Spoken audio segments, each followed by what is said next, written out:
Bonjour, je suis donc Baubry Didier, je suis le président de la station SNSM de Gruissant, Narbonne-Plage et Fleury-d'Aude, puisque nous on a cette particularité ici à Gruissant, c'est qu'on couvre 3 ports.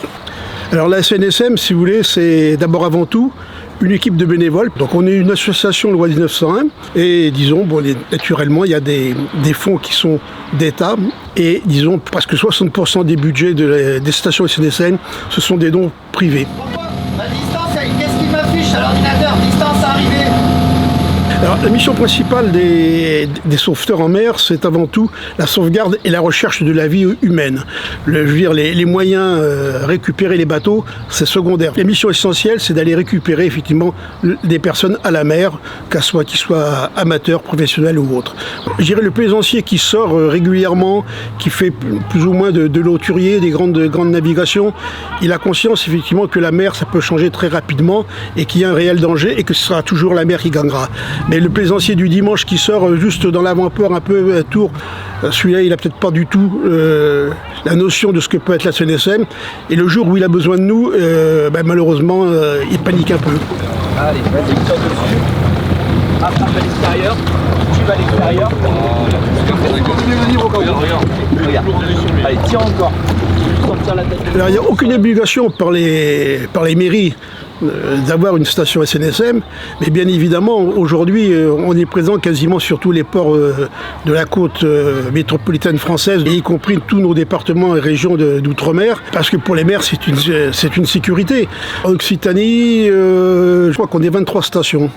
Depuis, donc la première est à Cerbère et la dernière donc est à Port-Camargue. Voilà. Ce qu'il faut en faire, c'est, alors évidemment c'est anticiper, le prévenir via le Bosco, je vais le perdre. Comme ça le Bosco désigne quelqu'un d'autre qui va le pointer, qui est à l'arrière, tu bascules de l'autre côté, et là tu dis ok c'est bon, je l'ai repris. Comme ça l'autre il vient de revenir.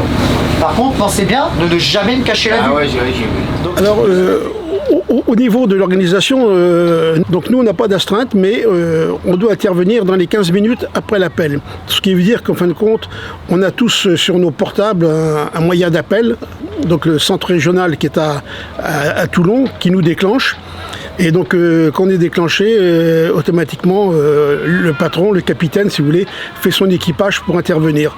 Donc on essaye d'avoir en permanence, notamment l'été, au moins tout le temps un équipage, disons, dans un rayon, on va dire, d'un quart d'heure de Gruissant, quoi. Voilà. Le grand drame des stations du littoral français, c'est que la plupart de nos bénévoles, l'été, ils travaillent, et c'est donc très dur aujourd'hui d'avoir des bénévoles en permanence.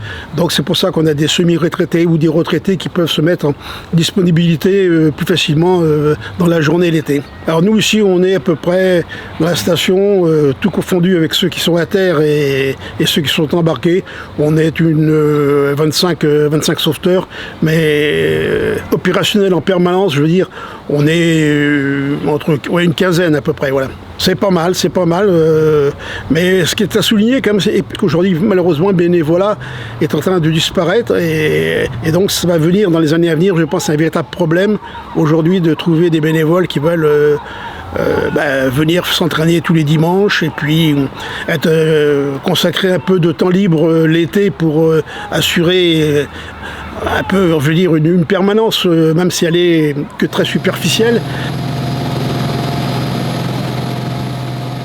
Faites un don, le moindre petit don, je veux dire, peut nous aider. Et puis surtout, soyez prudents. S'il y a un peu de mer, portez les gilets de sauvetage et pensez toujours que c'est la mer qui gagnera. Voilà.